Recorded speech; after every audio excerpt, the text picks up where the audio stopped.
Hello and welcome to the VBAC Homebirth Stories podcast. My name is Ashley Winning and I'm the founder of the Motherhood Circle and the creator of the Journey into Motherhood program. Are you wanting to learn more about vaginal birth after cesarean section and find your confidence to birth the way you feel is the best and safest for you and your baby? Spending too much time worrying about the what ifs and questioning if your body is capable of vaginal birth? Well, that's about to change. This podcast is for women wanting to learn about VBACs, especially home births, and for professionals who want to learn more about how to support VBAC women home birthing. Nothing is off the table. I invite you to connect with yourself, find your own voice and strength to create this pregnancy, birth, and motherhood experience you desire. You totally deserve this. If we haven't met before, let me tell you a little bit about me. I'm a mother of two, I'm a doula, a motherhood guide, and have had 2 unplanned and unneeded cesarean sections.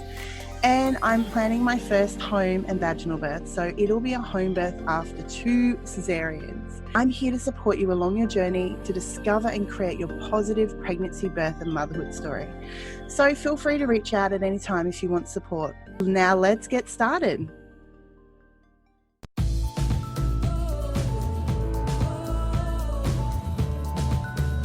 Hey, me again. I just wanted to let you know that I've just created a brand new Facebook group called VBAC Homebirth Support Group, where you can connect with other like-minded mothers who are looking to have a VBAC home birth as well. You can find the link in the show notes and I look forward to seeing you there.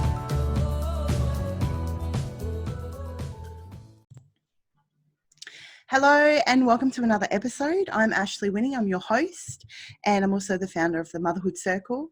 I'll be giving you a bonus episode today, and this episode came about because I posted in the VBAC Homebirth support group, which I created recently, and asked the ladies in there what topics would they like to hear on the podcast, what would they like to learn about.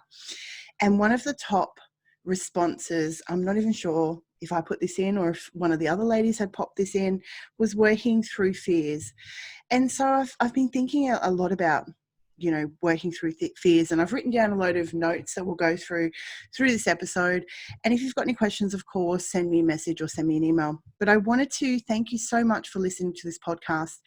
This podcast wouldn't have been made without your support, for you listening to this podcast, and the women who are brave and wise for sharing their personal birthing stories as well, pregnancy and birthing stories. Thank you so much for listening. It really lights up my day and my week.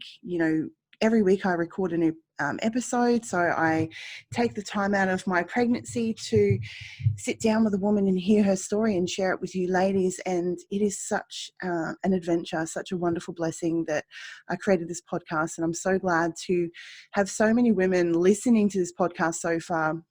What keeps me going is hearing your positive reviews. So I would really appreciate it if you could keep sending me your positive reviews on my Facebook page, Ashley the Motherhood Circle. You can pop in a recommendation or review there. Otherwise, please head over to Apple Podcast or iTunes. I think it's called Apple now. And please leave a review. It just helps me to continue to, bring this podcast live to you each week, and also helps other women who are looking for this to see that, this is a great podcast and resource as well. So let's move on from there, and let's move on to this episode, which is working through fears. I have had to work through a lot of fears in my pregnancy and before my pregnancy, actually. The minute that my baby was born, my second baby, there was so much fear. I said I was never going to have another baby. We had plans to have 4 children. After my last birth, we'd had 2. And I said to my husband, there's no way in hell I'm going to have another baby. I was traumatized. I had PTSD. I had flashbacks. I was crying every day. I was definitely depressed for myself. It was a very, very challenging and hard time. And I think a lot of women, especially women who've had, emergency cesareans or cesareans that weren't planned, it can be very traumatic for women, especially when it's not on your terms, or when you find out that you could have birthed your baby vaginally, or when something goes wrong in the surgery, which is what happened with my last daughter, it was a horrific situation that I'd hoped that I'd never find myself in, and I hope that I never find myself in again. But I spent a lot of time over the last 4 years working on my mindset, educating myself, informing myself, connecting with other women, hearing other women's stories. And my business grew from that trauma. It grew from that experience. I wanted to support women on their journey. The Motherhood Circle was born, and I wanted to share as much evidence-based research and resources as possible. I wanted to show women there was a different way. I wanted them to understand that positive birth is something that all women can strive for, and, you know, that we can have if we, you know, take the right steps. I mean, it's not 100%. Obviously, things happen. You know, birth is not, you know, 100% safe. It's not, you know, always going to happen the way we want it to happen. But there are some ways that we can feel more happy with the outcome as well. And I think that's being in control, being informed, making choices that, you know, suit us, having, you know, care providers around us who we trust and who trust us and who support us, and just having a wonderful, nurturing, you know, healthy pregnancy by eating right, moving right, you know, having those positive vibes coming your way.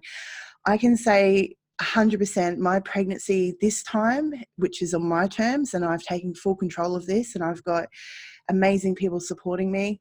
It has been 100 times better than my last pregnancy, which found me feeling anxiety-driven, unsupported, terrified of having to go see the healthcare providers in the hospital. And at the moment, I feel amazing. I had horrible morning sickness, but you can't avoid that. I had horrible morning sickness. Once I got over 20 weeks, I have had such a healthy and amazing pregnancy. Sure, I've been feeling tired, which is totally normal, but with some extra blood works that my homeopath and I got done, who's also my doula, you know, I've started taking supplements. I'm eating really healthy, and I feel so much better, and my mind feels so much better because I've been implementing some of the positive mindset strategies as well, and really working through some of the fears that I've had. So before I fell pregnant, I had so many fears. What could go wrong? What if I did have a home birth? What were my options? Could I birth with a midwife? I had a lot of fear taking full radical responsibility for my birth, regardless of if I went with a midwife or I decided to do this on my own with my husband. This was a huge responsibility that I had to take on. And no matter where I go, if I birth in a hospital, if I birth in, you know, with a midwife, this is a responsibility that I had to take on for myself. And that comes with a huge fear. I was not going to hand over my power the next time. That was something that I refused to do. It was one of the biggest things that I regretted in my last pregnancies, because ultimately I have to live with the outcome regardless of who makes the choices, whether I hand over my power and allow someone else to make those choices for me, or if I make those choices myself, the outcome is what I have to live with and I have to deal with for the rest of my life. So it was really hard to take that responsibility and say, this is my responsibility regardless. Even when you hand over even when you give someone else a choice and they make the choices for you, that's your choice. And that's a choice that you have to live with. You can't really blame somebody else. Ultimately, you know, I pass a lot of blame onto healthcare providers. I still do from time to time, you know, because there are certain things that definitely shouldn't be happening. But, you know, it feels so much more powerful for me to say, this is my time to shine. This is going to be on my time, and I'm going to make choices that I feel okay with. And so, you know, that comes with education and information. So the choices that I made in my last pregnancy were, I spent so much time advocating for a spontaneous vaginal birth because I knew that was my best way at achieving a VBAC. And I didn't really understand having, you know, the right healthcare providers around you, how influential that can be on your birth. I didn't really understand the importance of active birth, you know, standing upright and moving around. I did it naturally anyways, but I didn't really understand the implications of having an epidural and being stuck on my back. I didn't really understand the implications of having my waters broken with an ROT baby who, wasn't in the greatest position. And so I put a lot of trust in the midwife that was working at the hospital, who I'd never met before. And I thought she would save me if I just got in there and I did my part of spontaneous labour, that if I got a midwife, I would be saved. And unfortunately, that's just not always going to be the case. So I put a lot of trust into this midwife, and I didn't actually do a lot of research in regards to birth either, which unfortunately was one of the biggest reasons why I ended up going through a repeat cesarean, including, having unsupportive obstetricians who were working, who had decided that a cesarean was what was going to happen to me on the day.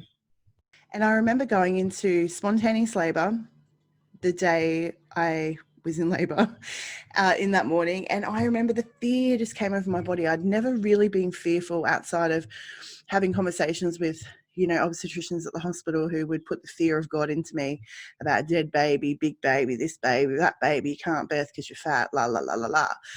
Whatever that was, I was able to move through those fears with evidence-based information. And on the day of the birth, I was elated, I was excited, I was surprised, I was scared, I was shaking, and I just thought, I've got to get myself to that hospital because that's where I'll be safe. I'll be safe with those people. I'll be safe with a midwife. And so that's totally normal to feel fear during birth, especially the first start of labour starting. And it's perfectly normal to feel fear throughout your pregnancy. And I think that we need to be very mindful and conscious of the people that we allow into our space during pregnancy, the healthcare providers that we have. I allowed myself to be constantly subjected to fear from obstetricians, and I was really determined to have them see me as an individual person who was informed and educated, a person who could hold a conversation, who could read the information, who was able to quote percentages off the top of my head, who was happy to sign away all of my legal requirements or whatever it was, to say, I'm happy to take this responsibility. If something happens and something goes wrong, this is on me. And I had communicated that with the staff, and no matter what, I was constantly hounded by risk and fear and dead baby, big baby, horrible outcomes, and there was no positivity throughout my whole pregnancy care. I also have a sister who's a nurse who worked in the surgery and was with obstetricians all day, and so I would contact her and try to get some support from her, and she was not willing to do any research into natural vaginal birth after cesarean or talk to me about some of the research that I had gone through. And so I don't know why I did this, but I constantly kept confiding in her. I wanted her support. I wanted her to see me. I wanted her to love me and hold me. And I wanted the same from the healthcare team. It's making me a little bit emotional. It upsets me that I was in that situation, and upsets me that so many women are in this situation, that we constantly get spoken at, we get spoken to, that women are bullied, that obstetricians pull out numbers, fabricated numbers out of their head or their butts, that they don't, back it up with research, and it's coercion, it's bullying, in some cases it's abuse, and it's completely unacceptable. And it's something that I went through because I was strong, and I had to prove to myself and to the world that I could subject myself to this. I didn't consider home birth as an option. I'm not sure why I hadn't taken that journey yet. I hadn't gone down that rabbit hole of considering home birth as an option, and I didn't really consider private midwifery as an option either. I didn't know the difference. I thought if I just got to a midwife, I didn't realize there was a difference between home birth midwives and independent midwives, and then even, their personal experiences, their personal judgments, their personal bias. I didn't understand all of that was included either. So, I worked through a lot of fear, and I was very, very brave. And that's why so many VBAC women are so brave to have that much fear and anxiety and bullying and pushing and fear-mongering going on, to then continue to choose to vaginal birth in a place that doesn't support you or believe in you is very, very brave, in my opinion. I look back at myself and I want to hold myself. I want to cuddle myself. I want to hold my hand and say, no, Ashley, there's a better and a different way for you. You don't have to go through this. And it turns out I ended up going to a different hospital. I got kicked out of the hospital I was at because I wouldn't submit to growth scans. And I got kicked out at 37 weeks. They left it right until the end because they couldn't coerce me, bullying me, push me to do what they wanted me to do. And even though it's illegal, I've been told, it still happens. And so I went to a different hospital, and the language that they used was so much more respectful, so much kinder. They still wanted to do all the same things, but they were so much more respectful about it and asked me questions like, why do you want to have a VBAC? How many children do you want to have? You know, and a lot of the time I found myself that they were agreeing with my choices, that maybe the junior obstetrician, you know, straight away said, no, well, we don't really want to do that. You know, we recommend this. Let me go talk to the consultant. And they'd come back and say, yes, the consultant agrees that, you know, this is the safest option for you, Ashley. And so I always felt really supported in a way, you know, through that hospital. And I was only there for a couple of weeks. So if you're listening to this episode, I'm sure it's because you're working through some fears yourself, or you have some fears, or you don't feel comfortable with the fears that are coming up. I want you to know that fears are totally normal. They're our body and our mind's way of protecting ourselves. They're there to let us know that something needs a bit of attention, that, you know, whether it's somebody else's stories of their fearful traumatic birth, or whether it's your own personal traumatic birth story that's reminding you, you know, this may not be safe. It's just your body letting you know that this is something that needs a bit of attention to. So let's talk about some of the fears that you may be experiencing during your pregnancy. So some of them may be, you may have a fear of birth. You may have a fear of pain. You may have a fear of vaginal birth. You know, maybe this is not something that you've ever done before. I know myself, I've done, you know, I've actually laboured up until 8-9 centimetres, or 10 centimetres one side and 8 centimetres one if you include the cervical lip. So for me, one of the fears is like, you know, the baby's head popping out my vagina and the ring of fire, and also delivering the placenta. Maybe you've got a fear of vaginal birth, or, you know, failure. You may feel like not having the birth that you want to have is failure, or transferring to hospital. You might have a fear of having to transfer. You might have a fear of a repeat cesarean. You might have a fear of judgment from others. I know one of my fears wasn't actually last pregnancy, wasn't actually fear of anything happening in the birth. I had a greater fear of judgment from the people around me, because at the time I had lots of toxic people around me who were not supportive. And I don't have that fear this much this time, because I don't have those people around me, and I've got really supportive people and friends who would never say anything hurtful to me. So I feel very safe in that regard. Maybe you have a fear of CPS being called on you if you're choosing to free birth, or not coping as well as you hope. Now, there's hundreds and hundreds and hundreds of different kinds of fears that you may be experiencing. And I actually am just looking up here, what is fear, on Google. The universal trigger for fear is a threat of harm, real or imagined. And this threat can be for our physical, emotional, or psychological well-being. While there are certain things that trigger fear in most of us, we can learn to overcome. We can learn to become, I should say, afraid of nearly anything. And I do think that we can overcome fear as well, you know, in due time. And sometimes we need to face our fear. You know, I've got a huge fear of sharks. And one of the things I really want to do is swim with great white sharks, because that's one of my biggest fears. And my fear comes from when I was a little girl. My dad used to do spearfishing, and I used to go with him, and one time I was holding his spear gun that had a big fish on the end, and I was on a rock, and he was getting his flippers off, and I had my little snorkel in my mouth. I was only like 10 or 12. And, this big shark came up and just started chomping on this fish, and I froze. I couldn't speak. I was just screaming through my snorkel.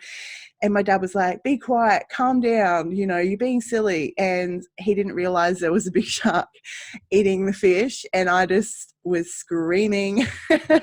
And then when he saw the shark, he, obviously said, let go of the spear gun, get out of the water.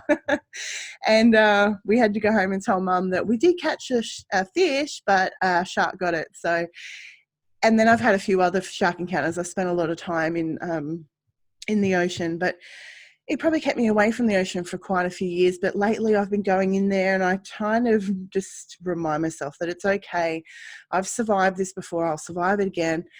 The odds are pretty low, and just be vigilant. Make sure there's always someone out there in front of me so that I'm safer. But, fear can be really debilitating and crippling. My husband's afraid of tight spaces or flying, so being in an aeroplane or something that is restricted and he can't actually get off of. He has like panic attacks. With working through with a psychologist, or doing deep breathing and working with somebody to learn how to cope through some of these fears is what I feel is one of the best ways to kind of get through fears. But some of the other things that have helped me get through fears is educating myself and informing myself. So some of the biggest fears for me, and I have this fear, my biggest fear is me dying in childbirth. And, my mind regurgitates stories of women dying in childbirth from movies. And, it's always some sort of issue with the placenta. So for me, I've got a real big fear around hemorrhaging. I don't really necessarily have a big fear about rupture. I've kind of worked through those fears by educating myself on the numbers, and also, understanding what the signs are for rupture. So being very vigilant and understanding of tuning in with my body, in labor, and making sure that, I listen to what my body's telling me instinctively. So that's why I've been researching heaps about undisturbed birth, instinctual birth, physiological birth, so that I can be the best prepared for birth as possible. Because I've even listened to plenty of uterine rupture stories, and a lot of the stories, the woman knew something was wrong. She wasn't really sure what was happening, but she knew before the healthcare providers were catching on that there was something wrong. So that, for me, I was able to move through that and work through that fear and tick it off and move through. I would ask you to explore your fears and write them down. So get a notebook out, get a journal out, write down your fears. Meditate with your fears and think about them, and, figure out where it's actually come from. Is it a valid fear? Is it something that, maybe your mind's making a lot bigger than it actually needs to be? For my husband, for example, feeling claustrophobic, that is an irrational fear. That, the feeling of, him getting squashed or not being able to remove himself, over time he should be able to work through that fear with, the help of a healthcare provider, or through deep breathing and working on and reminding himself that this is an irrational fear. This is not something that I'm going to die from today. But what does, make you feel overwhelmed and really scared is the panic. Allowing that panic to overcome and take over and not being in control of yourself. So really, starting to work with that fear, and do as much education around it as well. So when you write down your fear, whatever it is, do some research, do some educations, find somebody who actually specializes in working that. Maybe you need to see a spiritual guidance counselor. Maybe you need to do some healing. Maybe you need to talk to a friend or a family member about this fear and work through it. Talking about it, I find, is one of the best ways to kind of work through, when you can kind of tell people, this is my fear, and someone else can say, yeah, I have a fear like that as well. And you realize you're not alone in that fear. It makes it feel less scary, less important.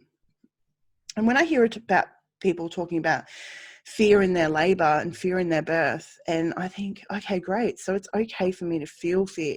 It's perfectly normal for me to feel fear. Fear is just a normal part of life. And often when we feel fear, it's because it's, either something negative's happened, or we've seen something negative, or because we haven't overcome it yet. We haven't done it. So, actually sometimes the way to move forward through fear is actually doing the thing. So that might be, having the baby, giving birth, going through labor. I was afraid of, the pain, because I had not experienced contractions with my first baby. So when I was really fearful, what if I can't handle the pain? I don't want an epidural. What if I can't handle the pain? And I was really pleasantly surprised that the pain wasn't half as bad as what I thought it was going to be, because I'd made it out to be so much bigger. But I didn't allow it to stop me from, going through the process and experiencing that.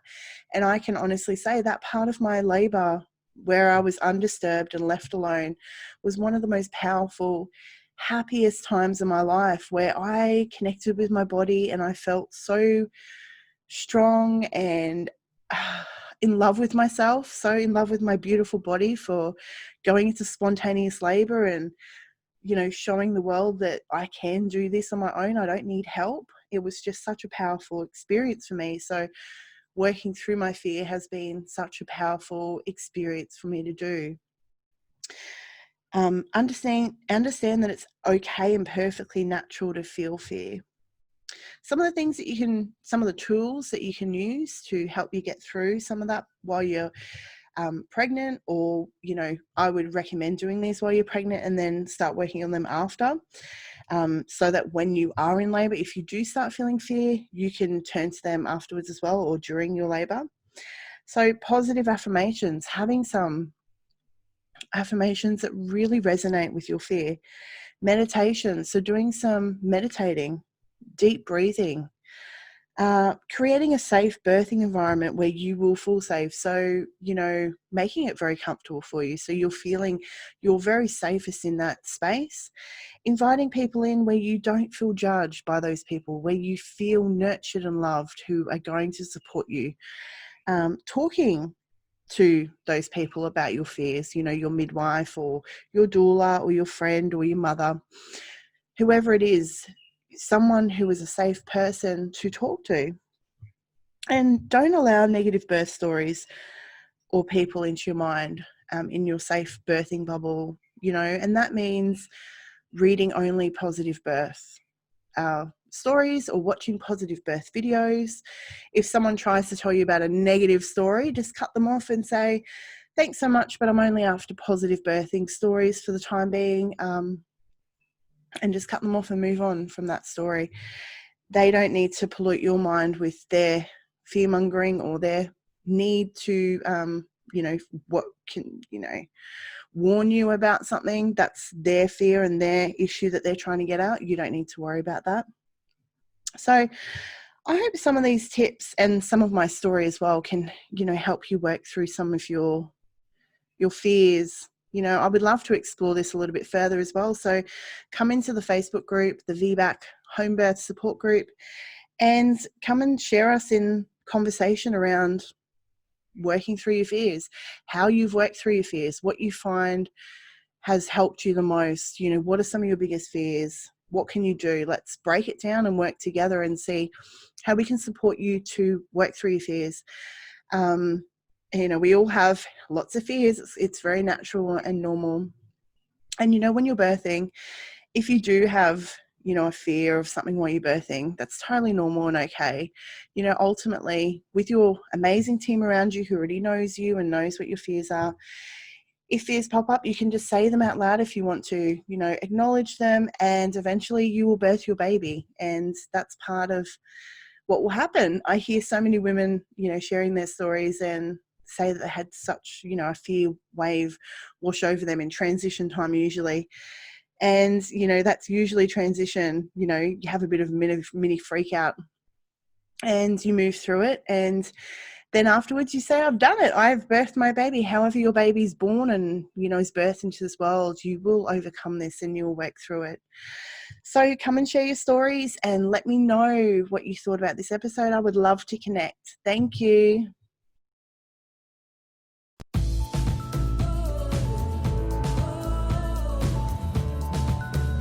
Hey, me again. I just wanted to let you know that I've just created a brand new Facebook group called VBAC Homebirth Support Group, where you can connect with other like-minded mothers who are looking to have a VBAC homebirth as well. You can find the link in the show notes, and I look forward to seeing you there.